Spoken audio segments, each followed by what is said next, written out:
Daisy Ridley kind of needs a hit before her new Star Wars movie. Is this it? Wait and see.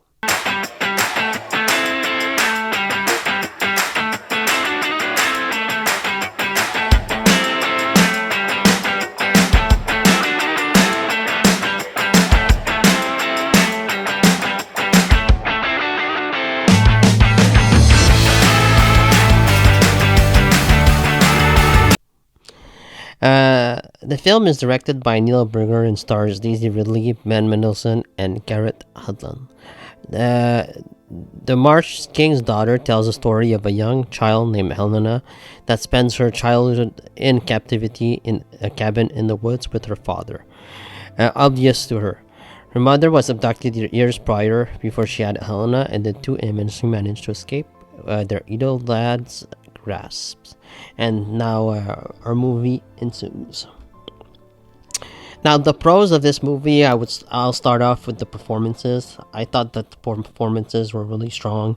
Daisy Ridley, I don't care what you say about her Star Wars movies. I think she's a very talented actress in the emotional scenes as well as the action. She can deliver both. I think she's a very capable actor, and I really liked her in this movie. And I really liked the accent, the American accent that she did. I bought into it. I thought she was actually quite marvelous in this movie. She really elevated the material that she was given, because I don't think the material is all that much. But here, I think that she elevates this movie quite a lot, in my opinion. Ben Mendelsohn is also great here. He's one of my favorite actors. He usually plays like the villain in a lot of things. He plays as a villain in the Rogue One and Ready Player One as well. He plays the hero in let's say the Outsider. But here he plays the dad, and he's actually quite evil in this movie. He plays the dad really well, and I thought he was great here. He's always great. Even though if the movie's not gonna be all that good, Ben Mendelsohn's gonna give it his all, in my opinion. And I wanted to touch on him because we don't see him a lot, and that's Garrett Hedlund. Hedlund. I really like this actor. I liked him ever since I've seen him in Tron Legacy. I thought he was terrific in Tron Legacy, and here he's great as well. There's a certain quality to him that I don't find much in actors nowadays.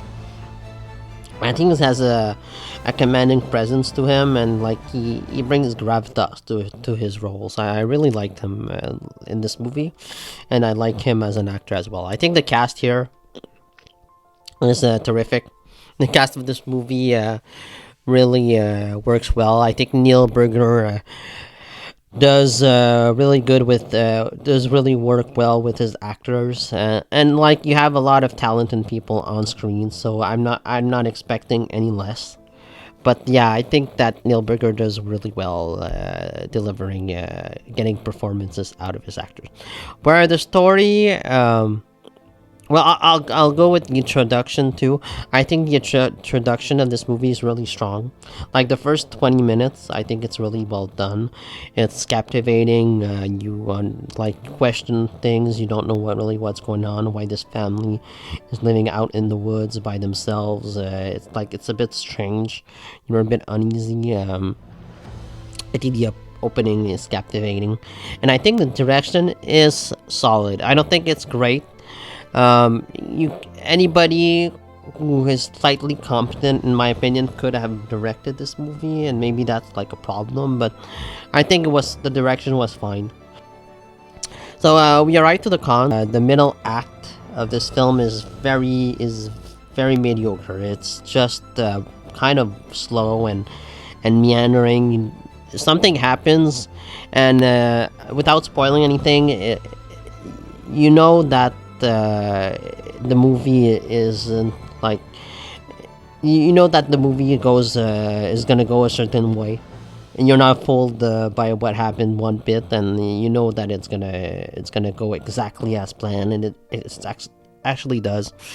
And so I think the middle act is a huge problem. It's kind of slow, and it's really not all that interesting.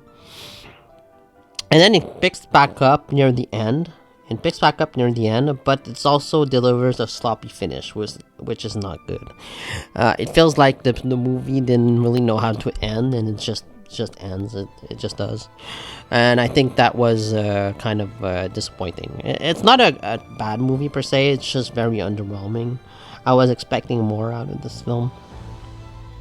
And so I also wanted to see more scenes of the mother and the daughter in captivity. I think that would have been cool, instead of just like telling us, like in movies you always hear show don't tell. And I think flashbacks, or just like more scenes in the intro. The introduction could have been like 40 minutes. I think it was like 20, but could have been 40 minutes long. I think you need more meat there.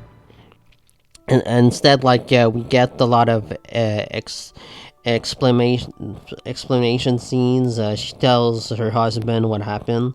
I would have liked to have seen it instead. And but yeah, the Marsh King's Daughter, in my opinion, is a fine watch. It's nothing that you'll remember like 2 years from now. It's all right. And this is probably her big movie before her next Star Wars film. It does show off her acting chops really well. The movie itself is just okay, so I don't think it's gonna hurt her career. But hey, it is what it is. I'm really excited to see her in the upcoming Star Wars film. I think hopefully it's gonna be great. Hopefully the fans will accept it, and it's not gonna be like another dividing Disney Star Wars film. So yeah, The Marsh King's Daughter. I probably give this movie like a C+. I think it's a decent grade. It's not awful or anything. It's just okay. So yeah, let me know what you thought about the movie down in the comments below. See you next time. Bye. What's going on, Helena? I feel like he's here. Miracle! Has that been in your room the whole time? Mm-hmm. You must always protect your family.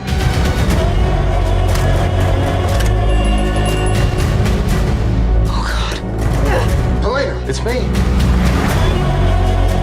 This is where we belong. I waited my whole life to see you again. I wasn't sure what I would feel when I did.